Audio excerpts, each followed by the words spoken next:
మస్తొస్తుంది.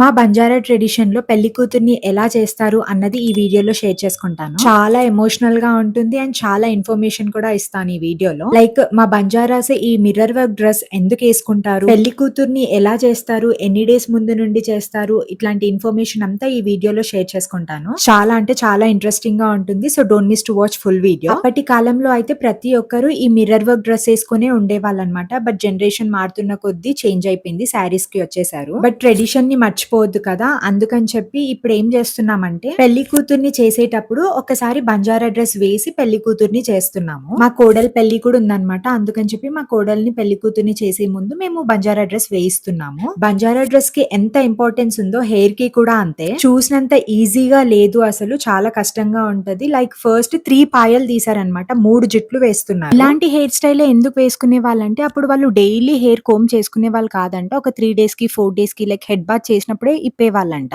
Hair తో ఎక్కువ disturbance లేకుండా, హెయిర్ ఫాల్ అవ్వకుండా, హెయిర్ ప్రాబ్లమ్స్ అవ్వకుండా అట్లా కట్టుకునే వాళ్ళంట. ఫస్ట్ ఫ్రంట్ సైడ్ ఏమో 2 సైడ్స్ పార్టీషన్ తీసుకుని టోప్లీ కడతారు. ఇప్పుడు కడుతున్నారు కదా, అది మొత్తం సిల్వర్ తో చేసిందే అన్నమాట. అండ్ వెనకాల నార్మల్ గా జుట్టు అల్లేస్తారనమాట మొత్తము. ఈ హెయిర్ స్టైల్ నేమ్ వచ్చేసి చోట్లా అన్నమాట. ఈ హెయిర్ స్టైల్ ని చోట్లా అంటారు. ఫ్రంట్ కడుతున్నారు కదా టోప్లీలు, అవి అయితే చాలా వెయిట్ ఉంటాయి. అంటే చాలా బరువుగా అనిపిస్తది అనమాట హెయిర్ మనకి. టోప్లీ కట్టే ముందు ఫస్ట్ కొంచెం హెయిర్ తోటి సన్న లేయర్ గా అల్లుతున్నారు అనమాట. అల్లేసిన తర్వాత మళ్ళీ ఒక దగ్గరికి తీసుకుని అప్పుడు టోప్లీ కడుతున్నారు. అది కట్టేసిన తర్వాత మళ్ళీ మిగతా హెయిర్ అంతా అల్లుతున్నారు. ఇప్పుడు ఫ్రంట్ 2 సైడ్స్ అల్లిందంతా ఇట్లా బ్యాక్ సైడ్ తీసుకెళ్లి జాయిన్ చేసేస్తున్నారు అనమాట. చాలా హెవీగా ఉంటది, బరువు బరువు అనిపిస్తది.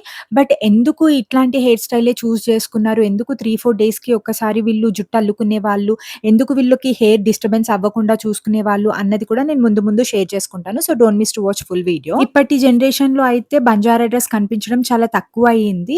అండ్ లైక్ పెళ్లి కూతుర్ని చేసేటప్పుడు అయితే ఇప్పుడు చాలా మంది ట్రెడిషన్ ఫాలో అవుతున్నారు మళ్ళీ. సో ఇంకా మా కోడలికి కూడా ఒకసారి వేద్దాము బంజారా డ్రెస్ అని చెప్పి వేస్తున్నాము. ఇంకా టోప్లీని ఊడిపోకుండా చాలా టైట్ గా రిబ్బన్ తో కట్టేస్తున్నారు అనమాట. అండ్ నెక్స్ట్ దాని తర్వాత ఇంకో లేయర్ కూడా ఏదో పిన్ లాగా ఉంది, అది కూడా అటాచ్ చేశారు. ఇంకా దాన్ని ఏంటో నాకు కరెక్ట్ గా తెలియదు. చాలా హెవీ కాస్ట్యూమే ఉంటది. అప్పట్లో ఇదంతా వేసుకొని ఎలా ఉండేవాళ్ళో ఏంటో. ఇప్పుడైతే డైలీ శారీ కట్టుకోవడానికే ఇబ్బంది అనిపిస్తది. ఇంకా ఏదైనా అలవాటు అయిపోతే కష్టం అనిపించదు కదా. సో ఇంకా వాళ్ళకి అలవాటు అయిపోయి కష్టం అనిపించలేదేమో. నెక్ కి వేసే జ్యువెలరీ కూడా చాలా ఉంటది. లైక్ మా బంజారాస్ మిర్రర్ వర్క్ డ్రెస్ ఎందుకు వేసుకునే వాళ్ళంటే, బంజారాస్ అంటే ఇప్పటికీ కూడా చాలా వరకు ట్రైబల్ ఏరియాలో ఉంటారు కదా. ఇంకా అప్పుడైతే మొత్తం ట్రైబల్ లోనే అంటే ఫారెస్ట్ లోనే ఉండేవాళ్ళు కదా. ఫారెస్ట్ లో ఇంకా చాలా రకాల అనిమల్స్ ఉంటాయి. సో వాళ్ళని వాళ్ళు కాపాడుకోవడానికి, లైక్ ఇప్పుడు ఏదైనా అనిమల్ అటాక్ చేయడానికి వచ్చినప్పుడు వాళ్ళ రిఫ్లెక్షన్ మిర్రర్ లో, చాలా మిర్రర్స్ ఉన్నాయి కాబట్టి చాలా రిఫ్లెక్షన్స్ వస్తాయి కదా, అప్పుడు వాళ్ళు భయపడిపోయే వాళ్ళు. అండ్ ఇంకా నైట్ టైమ్ లో వాళ్ళు ఫైర్ దగ్గర పెట్టుకొని పడుకునే వాళ్ళు అనమాట, కొంచెం దూరంలో. సో ఆ ఫైర్ కి కూడా ఏదైనా అనిమల్ వచ్చినప్పుడు ఈ మిర్రర్స్ తో చాలా ఫైర్ ఉన్నట్టు కనిపించేది వాళ్ళకి. సో మెయిన్ గా అనిమల్స్ నుండి వాళ్ళని వాళ్ళు కాపాడుకోవడానికి బంజారాస్ ఈ మిర్రర్ వర్క్ డ్రెస్సెస్ అన్నది వేసుకునే వాళ్ళంట. అండ్ బ్యాంగిల్స్ చూసారా, ఫుల్ హ్యాండ్ ఉన్నాయి. ఇవి కూడా వాళ్ళని వాళ్ళు కాపాడుకోవడానికి అనిమల్స్ నుండి. యాక్చువల్ గా వాటిని బ్యాంగిల్స్ కాదు, బలియా అంటారు. లైక్ అటాక్ చేసినప్పుడు డైరెక్ట్ గా వాళ్ళ స్కిన్ కి టచ్ అవ్వదు అనమాట. అండ్ ఆ బ్యాంగిల్స్ కూడా చాలా హార్డ్ ఉంటాయి, ఈజీగా పగలవు అవి. సో బంజారా డ్రెస్ వెనకాల ఉన్న హిస్టరీ ఇదన్నమాట. ఇంకా ఏమైనా ఉండొచ్చు, బట్ నాకు తెలిసింది ఇది, అందుకే మీతో షేర్ చేసుకున్నాను. అండ్ ఇంకా మా పెళ్లి కూతురు అయితే ఇక్కడ రెడీ అయిపోయింది. సో కొన్ని ఫొటోస్ కోసం స్టిల్స్ ఇస్తుంది. ఇదంతా పెళ్లి కూతుర్ని చేసే ముందన్నమాట.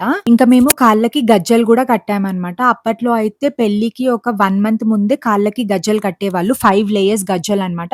మనం క్లాసికల్ డాన్సెస్ లో చూస్తాం కదా, ఆ టైప్ గజ్జలు కట్టేవాళ్ళు. ఎట్లా అంటే ఇంకా గజ్జలు కట్టుకొని అమ్మాయి నడుస్తుంటే ఓ ఈ అమ్మాయికి పెళ్లి జరుగుతుంది అని తెలిసేది. ఇప్పుడు మన జనరేషన్ లో అమ్మాయిలు అంత హెవీగా పెట్టుకొని 1 మంత్ ఉండలేరు కాబట్టి ఒక 5 డేస్ 3 డేస్ ముందు కడుతున్నారు. అండ్ పెళ్లి కూతుర్ని చేసే ముందు అన్నదమ్ములు, అమ్మాయి వాళ్ళ అన్నదమ్ములు వచ్చి కాళ్ళ గజ్జలు విప్పుతారు. బట్ ఇక్కడ మేమందరం ఎందుకు కూర్చున్నామంటే పెళ్లి కూతుర్ని కాపాడుతున్నాం అనమాట. గజ్జలు విప్పకుండా ఆపాలని చూస్తున్నాము. అప్పట్లో పెళ్లి కూతుర్ని చేసే ముందు ఇట్లా కాళ్ళ గజ్జలు విప్పుతారని చెప్పి అమ్మాయి ఏం చేసేదంటే ఫ్రెండ్స్ వాళ్ళ ఇంటికి వెళ్ళిపోయేది అనమాట. ఫ్రెండ్స్ ని తీసుకుని దాసుకునేది. బట్ ఇప్పుడు అట్లేం జరగట్లేదు. సో మేము అమ్మాయిని కూర్చోబెట్టి అమ్మాయి ముందు ఇంకొంతమంది అమ్మాయిల్ని, పెళ్లి కాని పిల్లల్ని కూర్చోబెట్టినాం అనమాట కాపాడడానికి. ఇంకా అన్నదమ్ములు వచ్చి ఏంటంటే ఇంకా 1 by 1 అమ్మాయిలందరినీ తీసేసుకొని పక్కకు జరిపేసి ఇంకా అమ్మాయికి ఉన్న కాళ్ళ గజ్జలు విప్పుతారు. సో చాలా అంటే చాలా ఎమోషనల్ మూమెంట్ అన్నమాట ఇది. ఇట్లా లైన్ గా మధ్యలో అంతా పెళ్లి కాని అమ్మాయిలు కూర్చున్నారనమాట. వద్దు మా అక్క కాళ్ళ గజ్జలు విప్పకండి అన్నట్టు కూర్చున్నారు. బట్ ఇంకా పెళ్లి జరగాలి అని అంటే తప్పదు కదా, విప్పాల్సిందే. పెళ్లి కూతురు ఫుల్ గా కప్పుకుంది కదా, దాన్ని టుక్రీ అంటారనమాట. ఇంకా అట్లా టుక్రీ కప్పుకొని తను చాలా ఏడుస్తుంటది లోపల, వద్దన్నయ్య విప్పకండి అని చెప్పి. అమ్మాయి కాళ్ళకి గజ్జలు కట్టిన డే నుండి మళ్ళీ పెళ్లి కూతుర్ని చేసే రోజు అంటే కాళ్ళ గజ్జలు విప్పేంత వరకు, అమ్మాయికి కాళ్ళకి గజ్జలు కట్టిన డే నుండి మళ్ళీ పెళ్లి కూతుర్ని చేసే ముందు కాళ్ళ గజ్జలు విప్పుతారు కదా,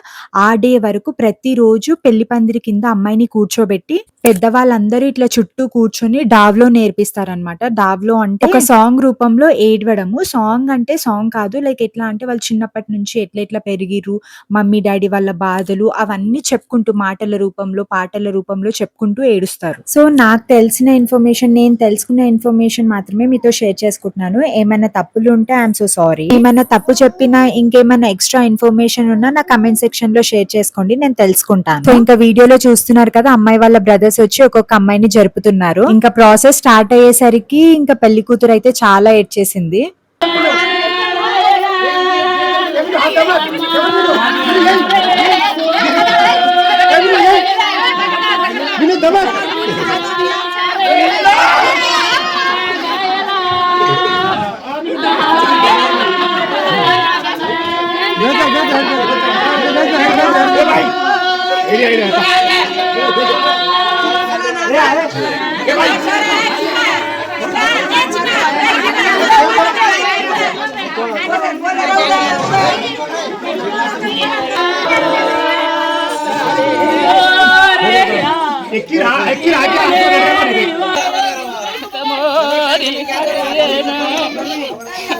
बोरी लगे अपना पेर मोड़ा गुगरा मन को नहीं पारी लगे मैं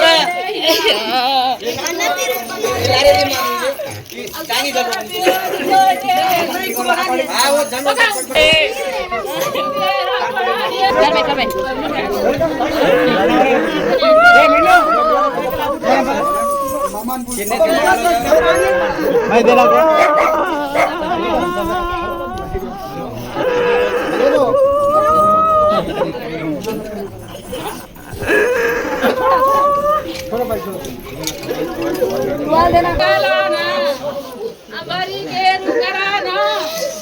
అమ్మాయి కాళ్ళకున్న గజ్జలు విప్పేసిన తర్వాత ఇంకా అమ్మాయి వాళ్ళ అన్న తమ్ముల్ని అందరినీ ఇట్లా హగ్ చేసుకొని ఏడుస్తుంది అనమాట. ఇంకా అది చూసి ప్రతి ఒక్కరికి అసలు కన్నీళ్ళు ఆగవు, అందరు ఏడుస్తారు. ఇంకా డావ్లో చేస్తూ ఏడుస్తారు అనమాట, అంటే సాంగ్ పాడుతూ ఏడుస్తారు.